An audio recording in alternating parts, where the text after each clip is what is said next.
आपको बताने वाले हैं। अगर आपके पास किसी भी तरह का डेड फोन आता है, उसकी बेसिक चेकिंग क्या होती है, कैसे जाने कि उसकी फोन की बीबैट लाइन, बीपीएस लाइन या फिर पावर सेक्शन की जो लाइनें हैं वो ओके है या नहीं ओके, इसी टॉपिक में बात करेंगे। अगर आपको वीडियो अच्छी लगे तो लाइक कमेंट शेयर जरूर करें।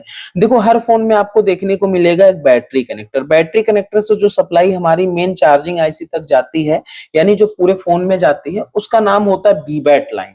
ये लाइन आपकी केवल बैटरी कनेक्टर से निकलती है, केवल टू केवल चार्जिंग आईसी में जाती है।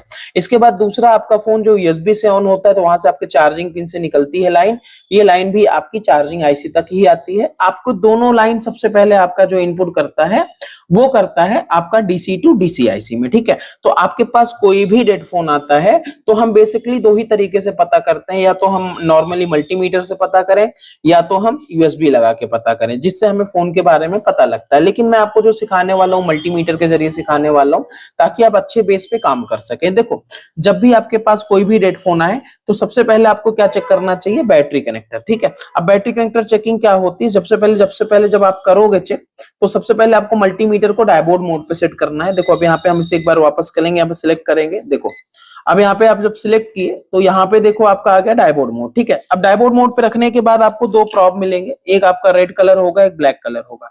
जो रेड कलर होगा, इस प्रॉब को आपको कहीं भी ग्राउंड लगा लेना है मदरबोर्ड में, यानी स्टील में, जैसे कि अब लाइक आपको मैं बताऊं, यहाँ पे आप लगा लो, यहाँ लगा लो, ये सारा कुछ ग्राउंड ही होता है मेरे भाई, ठीक है। तो आपको कहीं भी लगा लेना है। लगाने के बाद आपको क्या करना है, जो ब्लैक वाला प्रॉब मिलेगा इसका, इस वाले प्रॉब को आपको क्या करना है, बैटरी कनेक्टर के प्लस पे लगाना है। जब बैटरी कनेक्टर पे प्लस पे लगाओगे तो यहाँ पे जो आपको रीडिंग होनी चाहिए, होना चाहिए 220 से 800 तक यहाँ पे रीडिंग होनी चाहिए ब्लैक प्रॉब से। जब हम ब्लैक से चेक करेंगे, यहाँ पे 220 से 800 तक रीडिंग होनी चाहिए, जिसका मतलब हमारा प्रॉब बिल्कुल ओके है। तब आपने क्या करना है, प्रॉब को चेंज करके चेक करना है, यानी वापस आपको जो रेड जहां पे ग्राउंड लगा था, अभी उस जगह पे आपको ब्लैक वाला लगा देना है। इसके बाद जो ये रेड वाला है, इसको लगाना है बैटरी कनेक्टर के प्लस पे। अब लगाने के बाद आपको यहाँ पे जो रीडिंग आनी चाहिए, यहाँ पे आनी चाहिए ओएल आए या फिर 1000 से प्लस आए। यानी अगर ये आता है तो इसका मतलब ये है कि आपकी फोन की बीबैट लाइन बिल्कुल ओके कंडीशन है। चलिए एक बार हम आपको प्रैक्टिकल करके दिखाते हैं।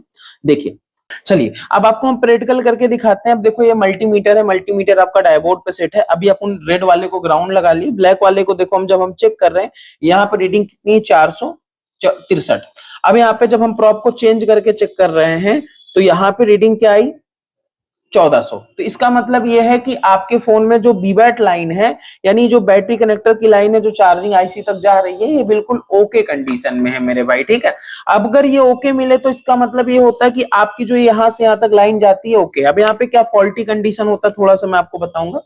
देखो, अब यहाँ पे अगर आपको यहाँ पे चेक करने पर 220 से कम मिले तो इसका मतलब इस फोन में हाफ शॉट लीकेज की दिक्कत होता है। अगर हमें बैटरी कनेक्टर के प्लस और माइनस दोनों पे बीप मिलता है या फिर 000 मिलता है, तो इसका मतलब आपका जो बैटरी कनेक्टर की लाइन है वो बीबैट वाली, वो आपका फुल शॉर्ट कंडीशन में मेरे भाई, ठीक है। तो इस कंडीशन में हमें इस लाइन में लगे कैपेसिटर, डायबोर्ड को चेक करना होता है या फिर आईसी तक का रास्ता चेक करना होता है मेरे भाई, ठीक है। अब आपको दूसरे केस में बताता हूं। अगर आपको बीबैट लाइन ओके कंडीशन में मिले तो हमें यहाँ पे बीपीएच लाइन को चेक करना चाहिए। जो बीपीएच लाइन होती है 3 नाम से होता है। सैमसंग में आपका होता है वोल्टेज बीबैट के नाम से, एमटीके में वोल्टेज सिस्टम के नाम से होता है, कॉलकम में होता है बीपीएच के नाम से, ठीक है। अब ये जो लाइन है, ये मेन लाइन है। ये लाइन मेरे भाई पूरे फोन में जाती है, जैसे कि आपके जितने भी सेक्शन होते हैं सभी में लाइन जाती है।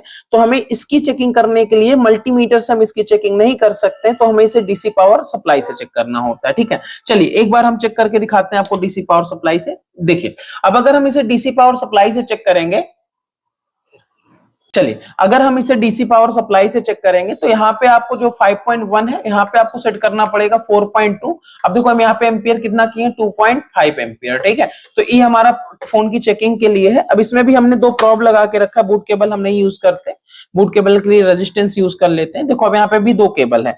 अब आपने क्या करना है, देखो ये फोन है, अब आपने क्या करना है, इस फोन का बैटरी कनेक्टर पे आपको क्या करना है, एक लगाना ब्लैक को लगाना, यानी माइनस को लगाना माइनस पे, ब्लैक वाले को लगाना बैटरी कनेक्टर के प्लस पे। थोड़ा तिरछा कर लेना, चलो ऐसे, हाँ थोड़ा दूसरी तरफ दिखा लेना, ठीक।